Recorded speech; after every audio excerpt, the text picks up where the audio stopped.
diseases. There are 280 genetic diseases in man for which the gene has been identified, and it has recently been found that the fruit fly has 2/3 of those genes. Now, Dr. Hovind might say this is because they have a common designer, but a nuclear power plant and a light bulb are both designed by General Electric. Do you think we can learn about 2/3 of the things that go wrong with a nuclear power plant by studying a light bulb? I somehow doubt it. In conclusion, evolution is a good scientific hypothesis because it makes many testable predictions. It suggests experiments and observations that we can do, and most importantly, it's potentially falsifiable or disprovable. This means that it makes such strong predictions that if they were not confirmed, the hypothesis would have to be rejected. And I challenge Dr. Hovind to tell us why creationism deserves consideration as a scientific hypothesis. Tell us what predictions it makes. Tell us how it could, in principle, be falsified.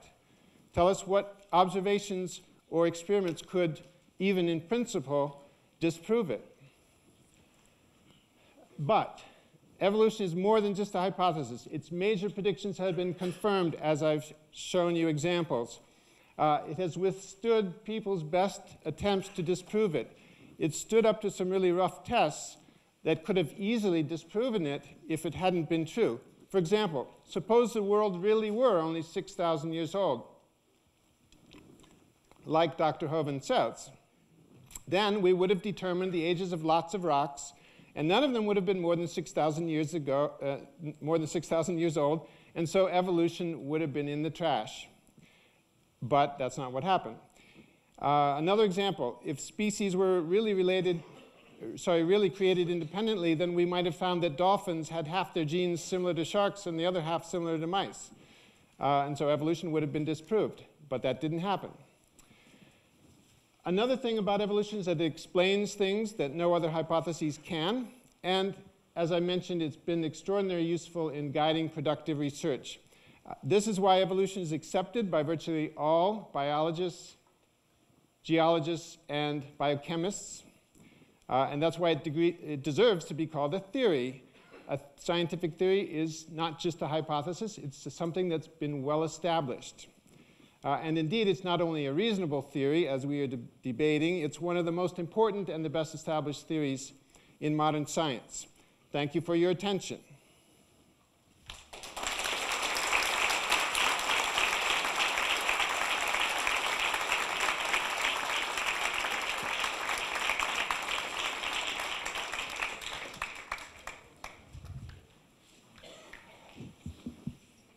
Dr. Hovind will have 10 minutes for rebuttal, and then he will also be allotted 20 minutes to present his side of creation.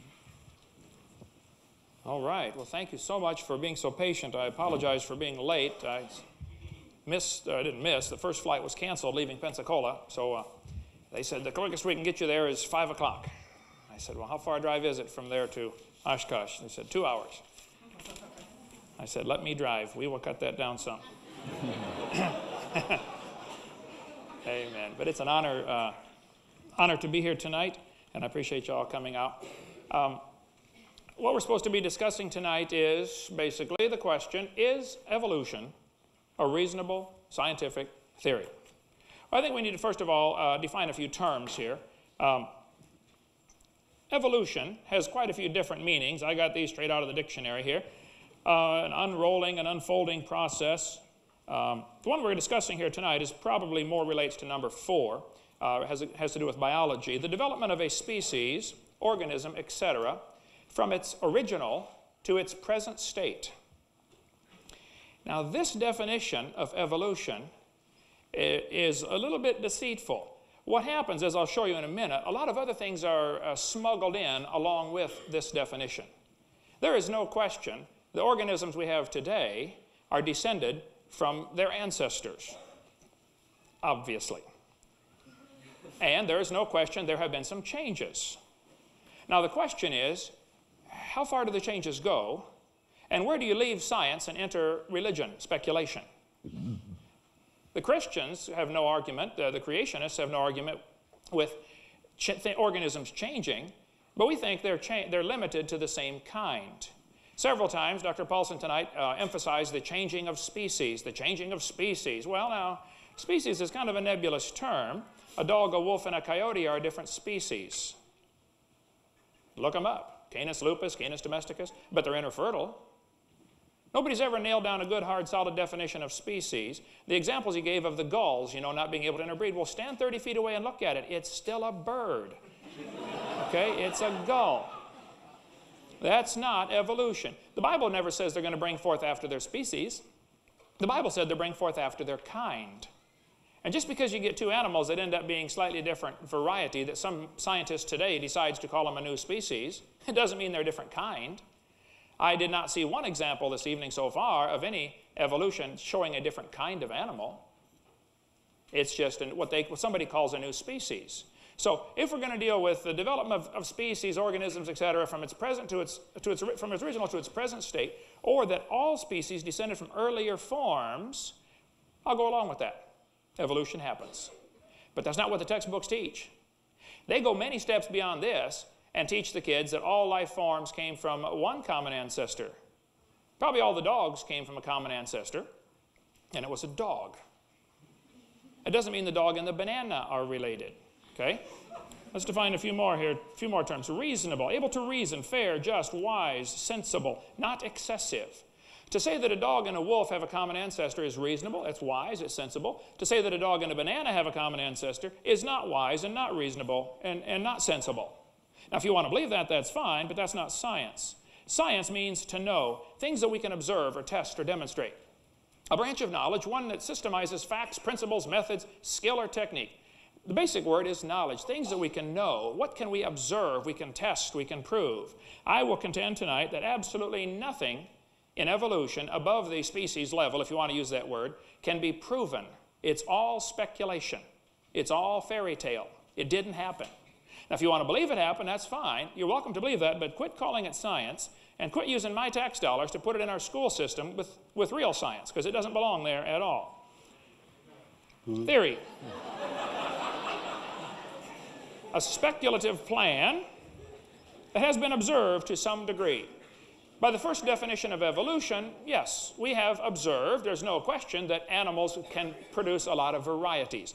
But I contend the variations have limits. Here's how science is supposed to work. You observe the universe, you create a hypothesis or a theory to explain the observations, and then you present evidence to support your theory. He asked in his closing remarks if I could provide some, let's see, well, why should creation be considered as a scientific theory? He wants me to present some predictions. Let me give you in a nutshell what the creationist model presents, and then we'll make a few predictions. The creation view says about 6,000 years ago, there was an instantaneous creation. All organisms were created together in 6 days. I would predict, based on this, that we would find billions of examples of symbiosis relationships of certain plants that require certain animals and certain animals that require certain plants that defy explanation by slow, gradual evolutionary accumulation of mutations. I think we'll find lots of examples in nature, if you just open your eyes and look for them, things that could not have evolved bit by bit. Read Darwin's Black Box by Michael Behe. You'll see the irreducible complexity exists all over the universe. Then the creationists teach that these animals will bring forth after their kind. Keep that word kind in mind, not species. The argument is not about species. The argument is about where do different kinds come from. And I don't know if the kind is the same as our family level or genus level or where exactly it is. I'm not sure that our classification